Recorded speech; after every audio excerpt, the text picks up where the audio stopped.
નમસ્કાર વિદ્યાર્થી મિત્રો, સ્વાગત છે અમારી સીએમ ક્લાસીસની યુટ્યુબ ચેનલની અંદર. આજે આપણે ધોરણ 10 નું પ્રકરણ નંબર 1 એટલે કે વાસ્તવિક સંખ્યાનું રિવિઝન કરવાના છીએ. આ ચેપ્ટર એટલા માટે અગત્યનું છે કે આની અંદર ઘણી બધી વસ્તુઓ એવી છે કે જે તમને નાના ધોરણથી આવે છે અને હજી પણ આગળ તમે જેટલું ભણશો એ તમામ વિષયો છે એની અંદર આવતું રહેવાનું છે કે જ્યાં જ્યાં તમને ગણિતની જરૂર પડે ત્યાં ત્યાં તમને આ વસ્તુઓની જરૂર પડવાની છે. એટલા માટે આ ચેપ્ટર ખૂબ અગત્યનું છે. તો આની અંદર જે અવિભાજ્ય અવયવીકરણ છે, ગુસા લસા છે, એ તમને નાના ધોરણથી આવે છે પણ ઘણા વિદ્યાર્થીઓને બહુ ભૂલો પડતી હોય છે. એમને ગુસા એટલે શું ખબર નથી હોતી, વિભાજ્ય સંખ્યા કોને કહેવાય, અવિભાજ્ય સંખ્યા કોને કહેવાય, એમાં બહુ ભૂલો કરતા હોય છે. તો આ વિડીયો છેલ્લે સુધી જોજો અને અમારી ચેનલ પર જો તમે નવા હો તો અમારી ચેનલને સબસ્ક્રાઇબ કરી દેજો, લાઈક કરી દેજો અને જો તમને આ વિડીયો ગમે તો તમારા મિત્રોને શેર પણ કરજો. તો સમય નહીં બગાડીએ, હવે આપણે વિડીયો શરૂ કરીએ છીએ. તો વિડીયોની અંદર સૌથી પહેલા આવે છે તો કે આખા ચેપ્ટરની અંદર તમારે 3 વસ્તુની કાળજી રાખવાની છે. કઈ કઈ 3 વસ્તુ? એક તો પહેલું આવું તમારે યાદ રાખવાનું છે અંકગણિતનું મૂળભૂત પ્રમેય. પછી આવશે ગુસા અને લસા, એનું એક સૂત્ર છે એ આવશે, અને ત્રીજું અસમય સંખ્યાઓની સાબિતી. આ 3 વસ્તુઓ છે જે તમારે ખાસ કરીને આવતી હોય છે આ ચેપ્ટરની અંદર. આ 3 વસ્તુ જો તમને આવડી જાય તો આખું ચેપ્ટર તમારું કવર થઈ જશે. ચાલો, સૌથી પહેલું છે અંકગણિતનું મૂળભૂત પ્રમેય, એની તરફ જઈએ. ચાલો, સૌથી પહેલું છે અંકગણિતનું મૂળભૂત પ્રમેય. તો એ શું કહે છે? તો કે કોઈ પણ વિભાજ્ય સંખ્યા, અહીંયા શબ્દ છે કોઈ પણ વિભાજ્ય સંખ્યાને તેના અવિભાજ્ય અવયવોના ગુણાકાર તરીકે અનન્ય રીતે દર્શાવી શકાય છે. હવે ઘણા વિદ્યાર્થીઓને તકલીફ પડે કે વિભાજ્ય સંખ્યા કોને કહેવાય, અવિભાજ્ય સંખ્યા કોને કહેવાય. તો એના માટે તમને કહી દઉં કે વિભાજ્ય સંખ્યા કોને કહેવાય. વિભાજ્ય સંખ્યા એને કહેવાય કે જ્યારે કોઈ પણ સંખ્યાને બે ભિન્ન સંખ્યાઓના ગુણાકાર સ્વરૂપે દર્શાવી શકાય તો તેને કહેવાય વિભાજ્ય સંખ્યાઓ. અને અવિભાજ્ય સંખ્યાઓ કોને કહેવાય? તો કે અવિભાજ્ય સંખ્યામાં એના બે જ અવયવ પડે. કયા કયા? એક તો આવશે 1 અને બીજું આવશે તે સંખ્યા પોતે. જેના આ ફક્ત બે જ અવયવ પડતા હોય, એક તો 1 અને બીજું એ સંખ્યા પોતે. આના સિવાયના કોઈ અવયવ પડતા ન હોય તો એવી સંખ્યાને કહેવાય અવિભાજ્ય સંખ્યાઓ. એ સિવાયની જે બધી સંખ્યાઓ છે તે કેવી હશે? વિભાજ્ય સંખ્યાઓ. ચાલો, હવે તમને કીધું છે કે વિભાજ્ય સંખ્યાને તેના અવિભાજ્ય અવયવોના ગુણાકાર તરીકે અનન્ય એટલે એક જ રીતે. સર આમાં કઈ ખ્યાલ નથી આવતો શું વ્યાખ્યામાં કહેવા માંગે છે. જરાક તમને એને સરળ ભાષામાં કહું તો કે કોઈ પણ એક સંખ્યા છે, હું અહીંયા લખું છું 15. તો 15 ને મારે 15 કેવી સંખ્યા છે? અહીંયા પેલા કીધું કે વિભાજ્ય, તો 15 ને મારે વિભાજ્ય સંખ્યા તરીકે લેવી પડે. 15 કેવી છે? વિભાજ્ય સંખ્યા છે. તેને હું અવિભાજ્ય અવયવોમાં વહેંચું. કઈ રીતના? તો કે 15 ના અવયવ પડે 5 ગુણ્યા 3. તો 5 અને 3 કેવી સંખ્યા છે? અવિભાજ્ય સંખ્યા છે. એટલે કોઈ પણ વિભાજ્ય સંખ્યાને અવિભાજ્ય સંખ્યાના ગુણાકાર સ્વરૂપે અનન્ય રીતે દર્શાવી શકાય. હવે કોઈ પણ એવી સંખ્યા નહીં હોય કે જેને 5 અને 3 ના ગુણાકાર સ્વરૂપે દર્શાવી શકાય. જ્યારે પણ 5 અને 3 ખાલી આ બેનો ગુણાકાર આવે એટલે કઈ સંખ્યા લેવી પડે? 15. તમે આને આમ પણ લખી શકો 3 ગુણ્યા 5, પણ એ બંને એક જ કહેવાશે. તો જ્યારે પણ 3 ગુણ્યા 5 કહેવાય તો આ 15 સિવાયની કોઈ પણ સંખ્યા એના અવયવ 3 ગુણ્યા 5 નહીં પડતા હોય. એ કહેવા માંગે છે કે કોઈ પણ વિભાજ્ય સંખ્યાને તેના અવિભાજ્ય અવયવોના ગુણાકાર તરીકે અનન્ય એટલે એક જ રીતે દર્શાવી શકાય. એટલે કે 5 ગુણ્યા 3 15 સિવાયની કોઈ પણ સંખ્યા વડે દર્શાવી શકાય નહીં. 21 છે તો 7 તેરી 21. તો હવે 7 ગુણ્યા 3 એ સિવાયની બીજી કોઈ સંખ્યાને દર્શાવી નહીં શકાય. ધારો કે મારે 7 ગુણ્યા 3, ક્યારે એનો જવાબ 22 નહીં આવે, 24 નહીં આવે, 23 નહીં આવે. કેમ? કેમ કે 7 અને 3 નો ગુણાકાર કરો તો કમ્પલસરી તમને એક જ જવાબ મળે, એ છે 21. તો એને કહેવાય કે અનન્ય રીતે દર્શાવી શકાય છે. આ ક્લિયર થાય છે તમારો અંકગણિતનો મૂળભૂત પ્રમેય.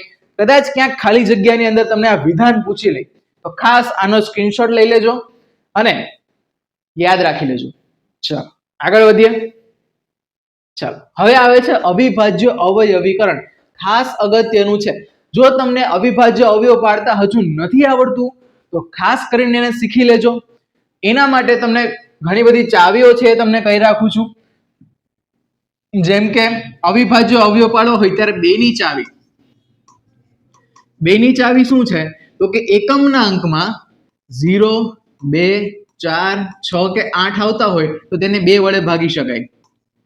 3 ની ચાવી શું છે તો કે અંકોનો સરવાળો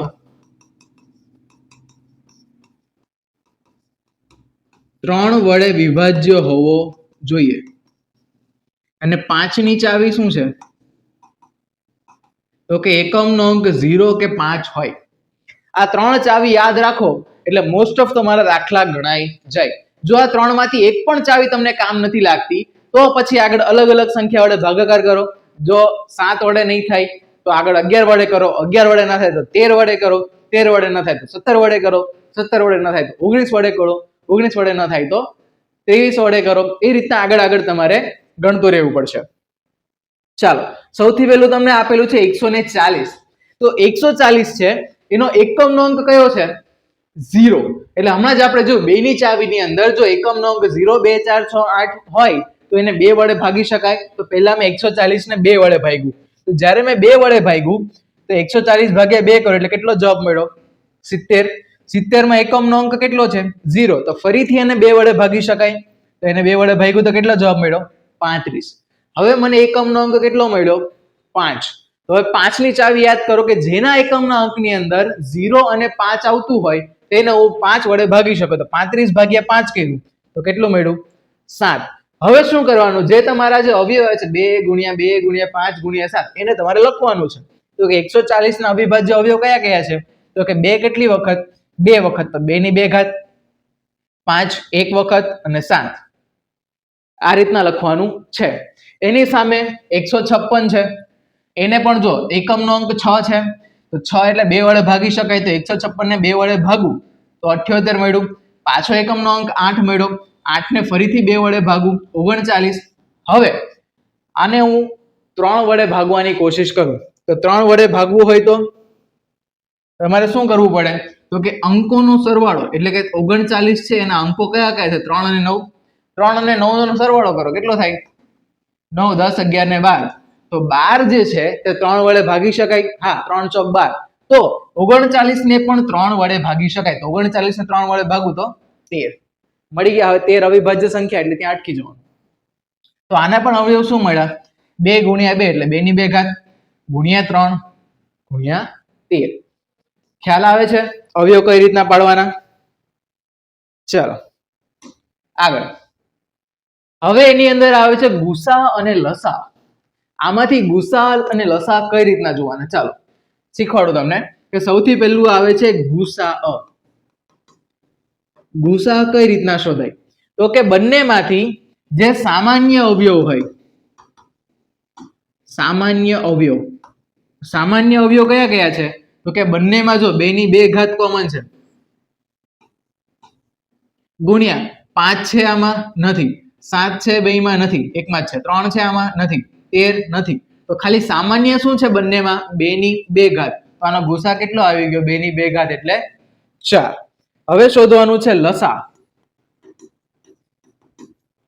લસા એટલે બધા અવિભાજ્ય અવયવ એક વાર લખવા અને બીજું તેની મહત્તમ ઘાત લેવી. સ્ક્રીનશોટ લેવો હોય તો લઈ લેજો. કઈ રીતના તો કે ચાલો કેટલા અવયવો છે અહીંયા જો એક તો 2 આવ્યો, પછી બીજો કયો 3 આવ્યો, પછી 5 આવ્યો, 7 પણ આવ્યો અને 13 પણ આવ્યો. તો આટલા બધા અલગ અલગ અવિભાજ્ય અવયવ આવ્યા છે તો બધાને પહેલા એકવાર લખી નાખવાનું. ચાલો બધાને એકવાર લખી નાખીએ. 2 3 ગુણ્યા 5 ગુણ્યા 7 ગુણ્યા 13. હવે શું કરવાનું બધાની મહત્તમ ઘાત, તો કે 2 ની મહત્તમ ઘાત કેટલી છે 2, તો અહીંયા લખવાની 2 ની 2 ઘાત. 3 ની મહત્તમ ઘાત કેટલી છે એક જ છે, 5 ની પણ એક જ છે, 7 ની પણ એક, 13 ની પણ એક. હવે તમે આનો ગુણાકાર કરો, એનો જે જવાબ આવે એ તમારો લસા છે. આટલો કોન્સેપ્ટ ક્લિયર થાય છે ગુસા અને લસાની અંદર. ફરીથી એકવાર કહું, ગુસા એટલે સામાન્ય અવયવ કે જેમાં બંને અવયવમાંથી જે કોમન નીકળતું હોય તે. લસા કોને કહેવાય, તો કે બધા અવિભાજ્ય અવયવ એકવાર લખી નાખો અને પછી એમાં મહત્તમ ઘાત લેવાની. ઓકે, ક્લિયર છે આટલું? ચાલો આગળ વધીએ. હવે સૌથી ઇમ્પોર્ટન્ટ સૂત્ર છે, સૌથી પહેલા આનો એક સ્ક્રીનશોટ લઈ લો. આ સૂત્ર સૌથી અગત્યનું છે. કેમ, તો કે ચાલો આ સૂત્ર તમને ઓબ્જેક્ટિવ ની અંદર વારંવાર પૂછાતું હોય છે. આ HCF એટલે શું? HCF એટલે ગુસાઅ. ગુસાઅ a, b ગુણ્યા લસાઅ a, b એ કોના જેટલો હોય, તો કે એ બંને સંખ્યાના ગુણાકાર જેટલો હોય. HCF એટલે ગુસા, LCM એટલે લસા. ચાલો, કોઈ પણ બે ધન પૂર્ણાંકો a અને b માટે તેમનો ગુસાઅ અને લસાઅનો ગુણાકાર તે બે સંખ્યાઓના ગુણાકાર બરાબર થાય છે. આ ઓબ્જેક્ટિવ માટે મોસ્ટ આઈએમપી સૂત્ર છે, મોસ્ટ આઈએમપી. આનો એક જ દાખલો તો પૂછાય છે દર વખતે, તો આ સૂત્ર ખાસ યાદ કરી લેજો. આનો ઉપયોગ કરીને અલગ અલગ તમને દાખલા પૂછી શકે છે. હવે એનો જ એક દાખલો છે, તો કે બે સંખ્યાઓનો ગુસા 6 છે, લસા 72 છે અને બે માંથી એક સંખ્યા 18 હોય તો બીજી સંખ્યા શોધો. જે આગળનું સૂત્ર હતું એનો જ ઉપયોગ કરવાનો છે. કઈ રીતના, ચાલો તમને શીખવાડું. તો કે પહેલા સૂત્ર લખી નાખો.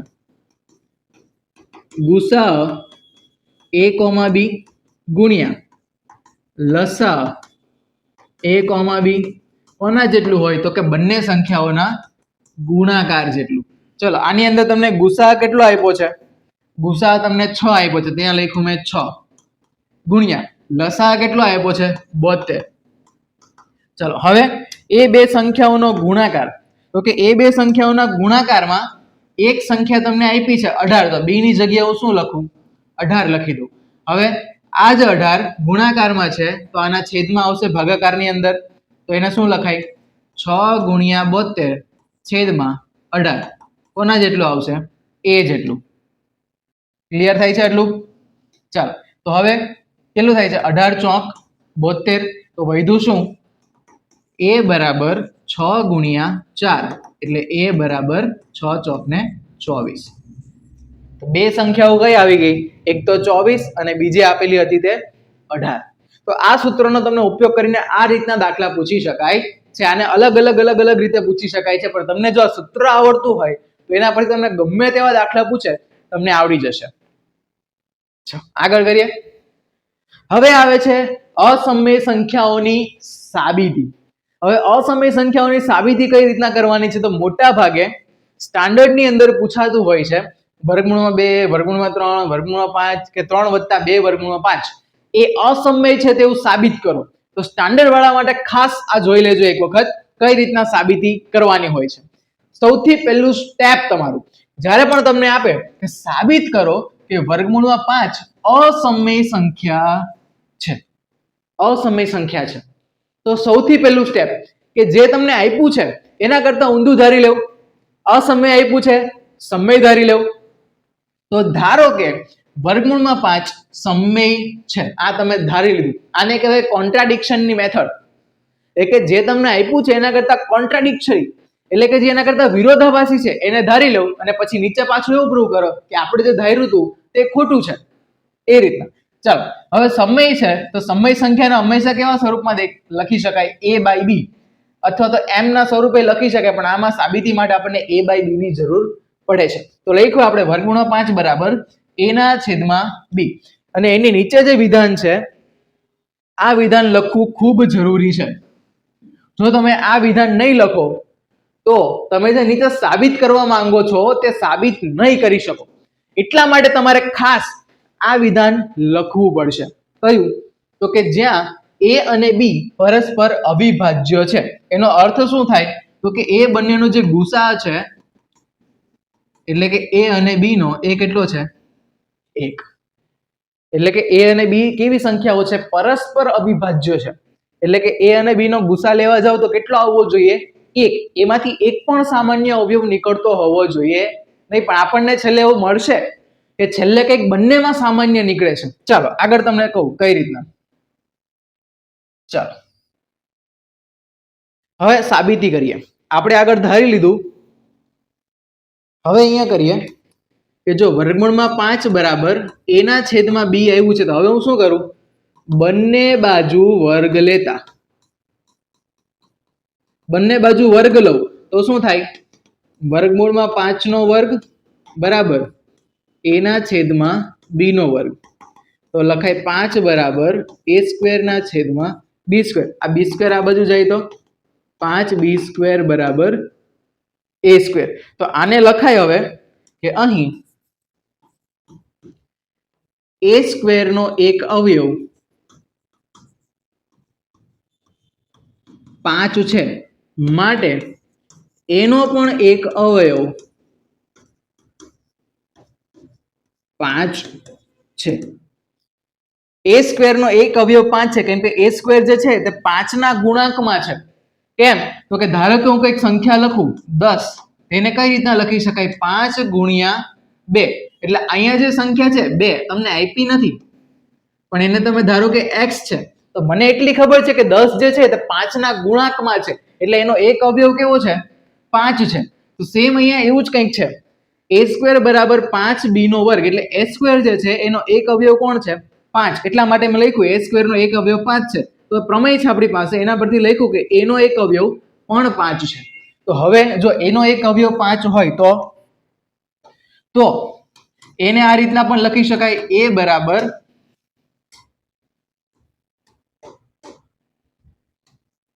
5c. તો હવે હું શું કરું? ફરીથી અહીંયા જે સ્ટેપ કર્યું હતું તે જ પાછું અહીંયા આવશે. બંને બાજુ વર્ગ કરતા, બંને બાજુ વર્ગ કરતા શું આવશે? a સ્ક્વેર બરાબર 25c નો વર્ગ. હવે તમે અહીંયા જો a સ્ક્વેર બરાબર શું લેવું પડે? 5b નો વર્ગ. એટલે જ્યાં a સ્ક્વેર છે ત્યાં હું શું મૂકું?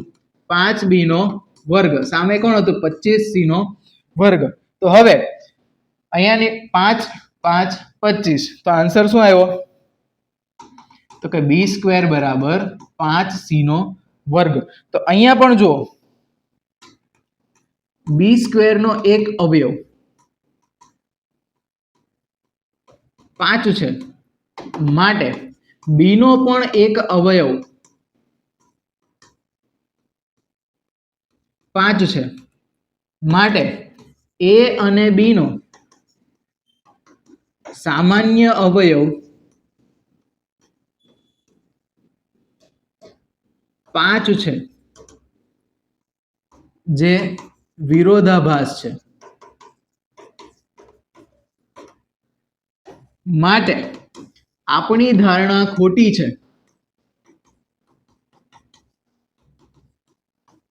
માટે આપણે ધારણા શું કરી હતી કે વર્ગમૂળમાં 5 સમય છે, તો હવે ધારણા ખોટી પડી, તો વર્ગમૂળમાં 5 એ અસમય છે. ખ્યાલ આવે છે શું કરવાનું? પહેલા બે બાજુ વર્ગ લેવો, પછી આ ગુણાંકમાં આવશે, પછી પાછો એને ગુણાંકમાં લખ્યું, પાછો વર્ગ કર્યો, તો a અને b બંનેનો કોમન અવયવ કોણ આવ્યો? 5. એટલા માટે એનો ગુસા 5 થઈ ગયો. માટે આપણી ધારણા ખોટી છે. કેમ? કેમ કે આપણે આગળ તો શું ધાર્યું હતું? તો કે બંનેનો ગુસા કેટલો આવવો જોઈએ? 1, કેમ કે પરસ્પર અવિભાજ્ય સંખ્યા છે એટલા માટે. આ ક્લિયર છે? ચાલો હવે આ તો બહુ સહેલા દાખલા છે. આ કઈ રીતના થશે? તો કે આની અંદર ચાલો તમને આપ્યું છે કે 3 + 2 વર્ગમૂળ 5 અસમય છે, તો એના કરતા ઊંધું ધારો. ધારો કે 3 + 2 વર્ગમૂળ 5 સમય છે. ધારી લીધું. તો અહીંયા ધારશો 3 + 2 વર્ગમૂળ 5 બરાબર m, જ્યાં m એ સમય સંખ્યા છે. ચાલો તો હવે 3 ને પેલી બાજુ લઈ જાઓ, તો 2 વર્ગમૂળ 5 બરાબર m - 3.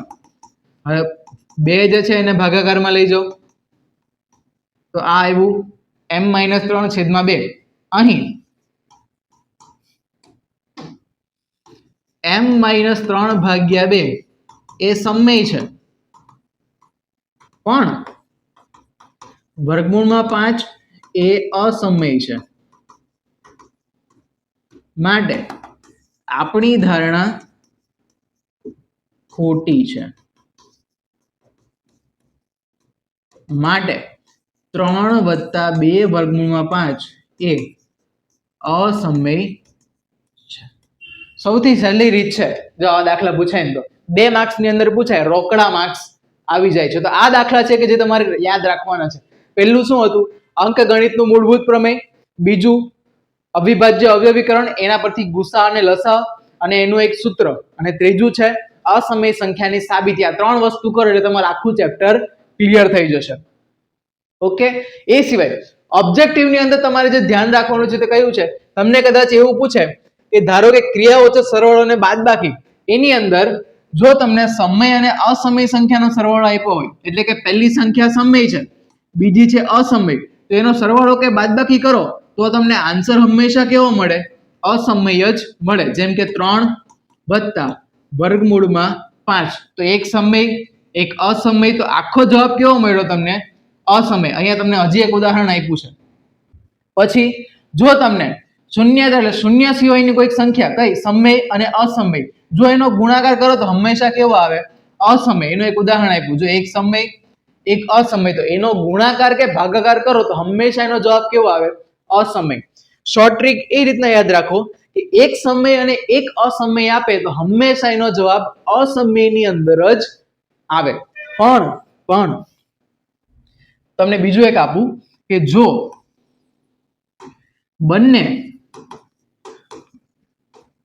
અસમય હોય તો કહી શકાય નહીં. કેમ? તો કે ઉદાહરણ આપું. જેમ કે હું લખું વર્ગમૂળમાં 3 માઇનસ વર્ગમૂળમાં 3. આ બંને અસમય સંખ્યા છે. બંને અસમય સંખ્યાની બાદબાકી કરું તો કેટલો જવાબ આવ્યો? 0. તે કેવો આવ્યો? સમય. બીજું કંઈક લઉં, વર્ગમૂળમાં 3 માઇનસ વર્ગમૂળમાં 5, તો આનો આન્સર કેવો આવ્યો? અસમય. એવું જ ગુણાકારની અંદર જો કે વર્ગમૂળમાં 3 ગુણ્યા વર્ગમૂળમાં 3, તો આન્સર કેટલો આવ્યો? 3. એ શું છે? સમય. ભાગાકાર કરું તો વર્ગમૂળમાં 3 ભાગ્યા વર્ગમૂળમાં 5, તો આ કેવો આન્સર આવ્યો? અસમય. તો જ્યારે પણ બંને અસમય સંખ્યા ઉપર ક્રિયા થાય છે ત્યારે આપણે કહી નહીં શકીએ કે ક્યારે એનો આન્સર સમયની અંદર આવશે, ક્યારે અસમયની અંદર આવશે. તો એટલા માટે ખાસ ધ્યાન રાખજો કે જ્યારે કોઈ એક સંખ્યા સમય અને બીજી અસમય હોય ત્યારે જ એના ઉપર કોઈ પણ ક્રિયા કરો તો એનો આન્સર અસમય આવે. આ સિવાય પાઈ કેવી સંખ્યા છે? અસમય સંખ્યા છે. ઈ એ પણ અસમય છે.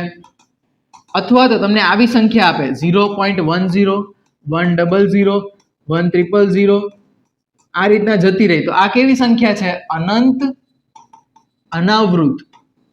આ સંખ્યા પણ કેવી છે? અસમય સંખ્યાઓ છે. તો આવા દાખલાઓ તમને પૂછી શકે છે, તો ખાસ કાળજી રાખજો. ચાલો, ઓકે, તો અહીંયા તમારું આ ચેપ્ટર ક્લિયર થાય છે. તમે ખૂબ સારી તૈયારી કરી રહ્યા છો તેવી આશા સાથે મળીએ એક નવા વિડીયોમાં. ત્યાં સુધી જય હિન્દ, જય ભારત. મળીએ છીએ.